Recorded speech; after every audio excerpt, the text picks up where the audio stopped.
le pagaron su salario, tú ves. No estaba muerto, estaba de parranda. Su mujer ya no lo quiere dormir con muerto.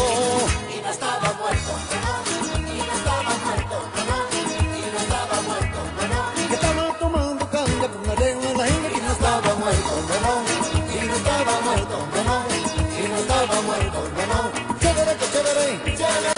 pero un día se apareció, lleno de vida y contento, diciéndole a todo el mundo, se equivocaron de muerto, que lío el que se formó, esto sí que es puro cuento, su mujer ya no lo quiere, no quiere dormir con muerto.